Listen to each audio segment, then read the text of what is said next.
Hi ನಮಸ್ತೆ, welcome back to my channel. ಇವತ್ತು ನಾವು ಆರೋಗ್ಯಕ್ಕೆ ಉತ್ತಮವಾದಂತಹ ಸಿಹಿಗೆಣಸಿನ ಉಂಡೆ ಅಥವಾ ಸಿಹಿಗೆಣಸಿನ ತಮಟ ಅಂತೇಳಿ ಕರೀತಾರೆ. ಇದಕ್ಕೆ ನಾನು ಅರ್ಧ KGಯಷ್ಟು ಗೆಣಸನ್ನು ತಗೊಂಡು ಅದನ್ನು ನೀಟಾಗಿ ತೊಳೆದು ಕಟ್ ಮಾಡಿ ಒಂದು ಕುಕ್ಕರಲ್ಲಿ ಹಾಕಿದ್ದೀನಿ. ಅದಕ್ಕೆ ಸ್ವಲ್ಪ ನೀರು, ರುಚಿಗೆ ತಕ್ಕಷ್ಟು ಉಪ್ಪನ್ನು ಹಾಕಿ ಅಲ್ಲಿ ಕುಕ್ಕರ್ ಲಿಡ್ನ ಕ್ಲೋಸ್ ಮಾಡಿ ಸ್ಟವ್ ಮೇಲೆ ಇಟ್ಟು 1 ವಿಷಲ್ ಬರೋ ತನಕ ವೆಯ್ಟ್ ಮಾಡಬೇಕು.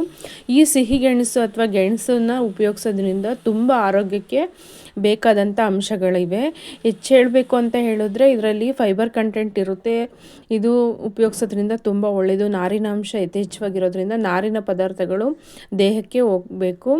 ಈಗ ನೋಡಿ, ಈಗ ಬೆಂದಿರುವಂತಹ ಗೆಣಸನ್ನು ನಾವು ಅದ್ರ ಮೇಲಿನ ಸಿಪ್ಪೆಯನ್ನು ತೆಗೆದು ಅವನ್ನ ನೀಟಾಗಿ ಕೈಯಲ್ಲಿ ಸ್ಮ್ಯಾಶ್ ಮಾಡಬೇಕು.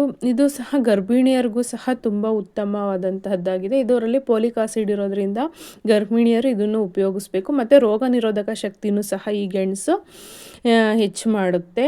ಇದನ್ನು ನೋಡಿ, ಈ ಥರ ನೀಟಾಗಿ ಕೈಯಲ್ಲೇ ಮ್ಯಾಶ್ ಮಾಡ್ತಾ ಹೋಗಬೇಕು. ಅದಲ್ದಲೆ ಇದರಲ್ಲಿ ಸಕ್ಕರೆ ಅಂಶ ಸಹ ಇರುತ್ತೆ.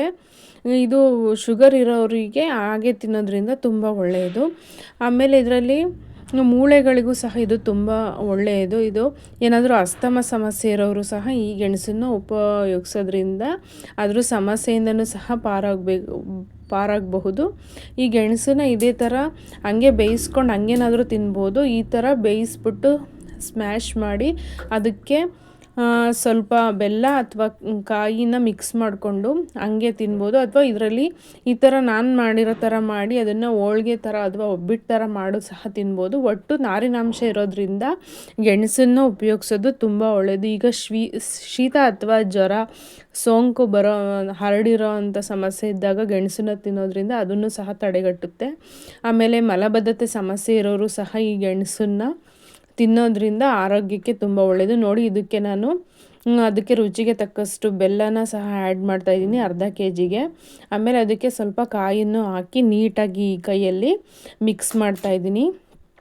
ಅದರಲ್ಲಿ ಬೆಲ್ಲದ ಪುಡಿ ಆದರೂ ಯೂಸ್ ಮಾಡಿ ಅಥವಾ ಬೆಲ್ಲನ ಕುಟ್ಟಿ ಬೇಕಾದರೂ ಹಾಕಿ. ನಾವು ಕುಟ್ಟಾಕಿರೋದ್ರಿಂದ ಸ್ವಲ್ಪ ಅಗ್ಲಿರೋದ್ರಿಂದ ಈ ಥರ ಕೈಯಲ್ಲಿ ನೀಟಾಗಿ ಹೊಂದಾಣಿಕೆ ಆಗೋ ಥರ ಕಲಸಿ ಈ ಥರ ಉಂಡೆ ಥರ ಮಾಡ್ತೀವಿ.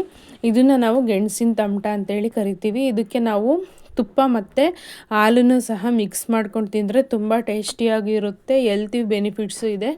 ನೀವು ಸಹ ಸೀಸನಲ್ಲಿ ಅಥವಾ ಗೆಣಸನ್ನು ನೀವು ತಗೊಂಡು ಆಗಾಗ ಬೇಯಿಸ್ಕೊಂಡು ತಿನ್ನೋದ್ರಿಂದ ಅಥವಾ ಬರೀ ಹಂಗೆ ತಿನ್ನೋಕ್ಕೆ ಇಷ್ಟ ಆಗಲಿಲ್ದವರು ಈಗ ನಾವು ಮಾಡಿರೋ ಥರ ಬೇಯಿಸ್ಕೊಂಡು ಅದಕ್ಕೆ ಕಾಯಿ, ಬೆಲ್ಲ, ಅದಕ್ಕೆ ತುಪ್ಪ, ಹಾಲು ಮಿಕ್ಸ್ ಮಾಡಿಕೊಂಡು ತಿನ್ನೋದ್ರಿಂದನೂ ಸಹ ತುಂಬ ಚೆನ್ನಾಗಿರುತ್ತೆ. ಇದೇ ರೀತಿ ಈಗ ನಾನು ಮಾಡಿದ್ದೀನಲ್ಲ ಈ ಥರ ಮಾಡಿ ಅದನ್ನು ಒಬ್ಬಿಟ್ಟು ಥರನೂ ಸಹ ನೀವು ಉಪಯೋಗಿಸ್ಬೋದು.